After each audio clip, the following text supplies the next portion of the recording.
एक छोटे से गांव में कुमार सोहन रहता था। वो मिट्टी के बर्तन व खिलौने बनाया करता था और उसे शहर जाकर बेचा करता था। कभी कभी उसके 2-4 खिलौने बिकते तो कभी वो भी नहीं, जैसे तैसे उसका गुजारा चल रहा था। एक दिन उसकी बीबी शीला बोली, सुनो जी, क्यों न शहर जाकर कोई नौकरी ही कर लो। नौकरी करोगे तो महीने के अंत में कुछ धन तो आएगा। बीवी की बात सुन अब सोहन को भी ऐसा ही लगने लगा था, पर उसको मिट्टी के खिलौने बनाने का बहुत शौक था, लेकिन हालात से मजबूर था। बात तो तुम सही कह रही हो, पर कैसे उस हुनर को छोड़ दूं जिसका नमक हम लोग अब तक खाते आए हैं। मैं जानती हूँ आप बहुत मेहनत और लगन से खिलौने बनाते हो, पर बाजार में बिक्री ना होने से अब हमारा गुजारा नहीं होता। अब तो यह हालत हो गई है कि रसोई में अन्न का एक दाना भी नहीं बचा। ठीक है, मैं कल सुबह ही शहर जाकर कोई न कोई नौकरी तलाश करता हूँ। अगले दिन वो शहर के लिए रवाना हो गया और एक व्यापारी के पास वह नौकरी करने लगा। सोहन वहां नौकरी करता तो जरूर था, पर उसका मन अभी भी अपने चाक और मिट्टी के खिलौनों में ही रहता था। समय बीतता गया। एक दिन शहर में जहां वह काम करता था, उस मालिक के घर पर उसके बेटे निखिल का जन्मदिन था। सब महंगे महंगे तोहफे लेकर आए।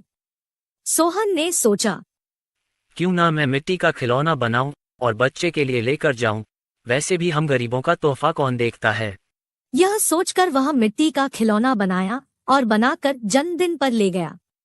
जब दावत खत्म हुई तो निखिल की नजर उस मिट्टी के खिलौने पर पड़ी। उसे वो हाथ में उठा लिया और खुश होकर और भी बच्चों को दिखाने लगा।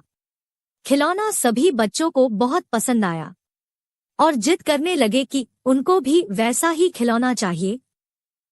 यह सब देख सभी मेहमान एक दूसरे की तरफ देखने लगे और एक ही बात पूछने लगे, अरे वाह, इतना शानदार तोहफा कौन लाया है? इतना महंगा तोहफा ये किसने लाया होगा? ये खिलौना तो शायद आपका नौकर सोहन लाया है। इतना सुनते ही सब हैरान हो गए। सभी एक दूसरे का चेहरा देखने लगे। तभी मालिक बोला, सोहन तो बहुत गरीब है, इतना महंगा खिलौना कहाँ से ला सकता है? हाँ, मैंने देखा है, ये खिलौना सोहन ही लाया है। ठीक है, सोहन को बुलाओ, उससे पूछो कि ये खिलौना वह कहाँ से खरीदा है। वहाँ सोहन आता है और सब उसी के तरफ देखते हैं। वह माहौल देखकर हैरान हो जाता है। मुझसे क्या गलती हुई, सब मुझे ही घूर रहे हैं। शायद मेरा खिलौना निखिल को पसंद नहीं आया होगा और बच्चों के सामने वो अपमानित होगा। कोई बात नहीं, मैं माफी मांग लूंगा। मालिक, क्या आपने मुझे बुलाया? हाँ सोहन, क्या यह खिलौना तुमने दिया है? हाँ मालिक। तुम यह खिलौना कहाँ से लेकर आए हो और इतना महंगा तोहफा तुम लाए कैसे? इतना सुन सोहन मन ही मन खुश होता है और मुस्कुराते हुए बोलता है, माफ कीजिएगा मालिक, ये कोई महंगा तोहफा नहीं है, यह मैंने खुद बनाया है। गांव में यही खिलौना बनाकर मैं अपने परिवार का गुजारा करता था, लेकिन इससे अब घर नहीं चलता, इसलिए आपके यहाँ नौकरी करने आया हूँ। अरे वाह, तुम क्या अभी है खिलौना बना सकते हो? और सभी बच्चे को तुम्हारा खिलौना बहुत पसंद आया है, इन्हें भी ऐसा ही खिलौना चाहिए। सोहन खुश होकर बोला, हाँ मालिक, बिल्कुल बना सकता हूँ। जब कल मैं आऊँगा तो खिलौना बनाकर लेते आऊँगा। अगले दिन सोहन ने शानदार रंग बिरंगे खिलौने बना कर दिए। यह देख मालिक ने सोचा, क्यों ना मैं खिलौने का भी व्यापार करूं। वह अपने बीवी से बोला, सुनीता, सोहन खिलौना बहुत अच्छा बनाता है, उसे खिलौना बनवाकर शहर में उसका भी व्यापार कर लें।